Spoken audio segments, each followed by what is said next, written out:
بسم اللہ الرحمن الرحیم۔ السلام علیکم۔ قرآن کریم کی ایک چھوٹی سی آیت نے مجھے عیسائی سے مسلمان بنا دیا۔ یہ ڈاکٹر غرینیا تھے جو پیرس کے ایک کامیاب طبیب ہونے کے علاوہ فرانسیسی حکومت کے رکن تھے۔ اسلام قبول کرنے کے بعد وہ حکومت سے الگ ہو گئے اور پیرس چھوڑ کر فرانس کے ایک چھوٹے سے گاؤں میں سکونت اختیار کر لی اور خدمت خلق میں مصروف ہو گئے۔ محمود مصری نے ان سے ان کے مکان پر مل کر ان کے اسلام قبول کرنے کا سبب دریافت کیا۔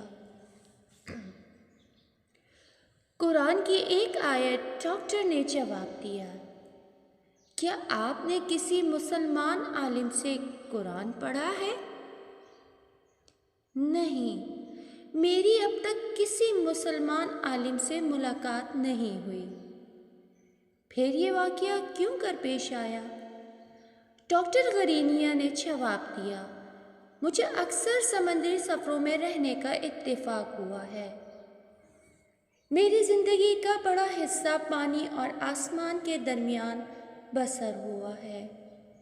اسی طرح ایک سفر میں ایک بار مجھے قرآن پاک کا فرانسیسی ترجمہ ملا۔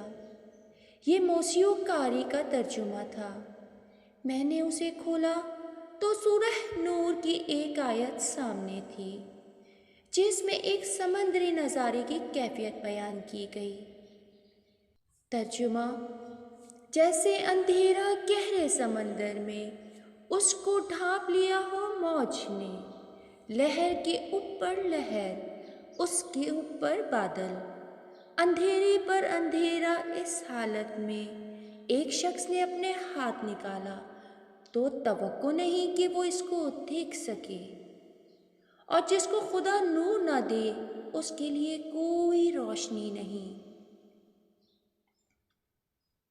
میں نے اس آیت کو نہایت دلچسپی سے پڑھا جس میں سمندری نظارے کی کیفیت بیان کی گئی تھی۔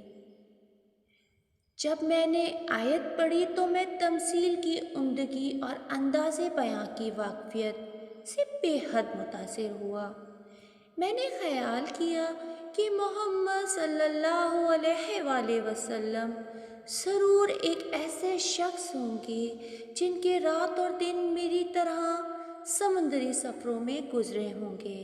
پھر بھی مجھے حیرت تھی کہ انہوں نے گمراہیوں کی آوارگی اور ان کی جدوجہد کے بے حاصلی کو کیسے مختصر الفاظ میں بیان کیا ہے، گویا کہ وہ رات کی سیاہی، بادلوں کی تاریکی اور موجوں کے طوفان میں ایک جہاز پر کھڑے ہیں اور ایک ڈوبتے ہوئے شخص کی بدحواسی کو دیکھ رہے ہیں۔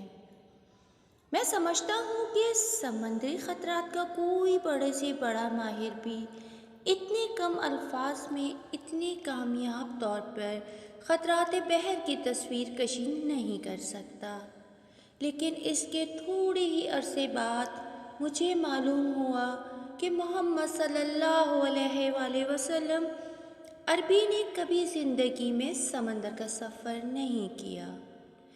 اس انکشاف کے بعد میرا دل روشن ہو گیا۔ میں نے سمجھا کہ یہ محمد صلی اللہ علیہ وآلہ وسلم کی آواز نہیں تھی، بلکہ اس خدا کی آواز ہے جو رات کی تاریکی میں ہر ڈوبنے والے کے ہی حوصلے کو دیکھ رہا ہوتا ہے۔ اس کے بعد میرے لیے اس کے سوا کوئی چارہ نہ تھا کہ میں مسلمان ہو جاؤں۔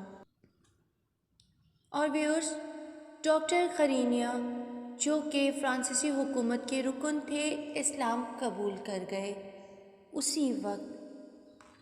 تو ہمیں اس کہانی سے یہ سبق ملتا ہے کہ جو چھوٹی چھوٹی نشانیاں اللہ تعالیٰ نے ہمارے ظاہر و باطن میں دی ہیں، اگر ہم ان کو سمجھ سکیں تو بہت بڑا اشارہ ہوتا ہے یہ ہمارے لیے۔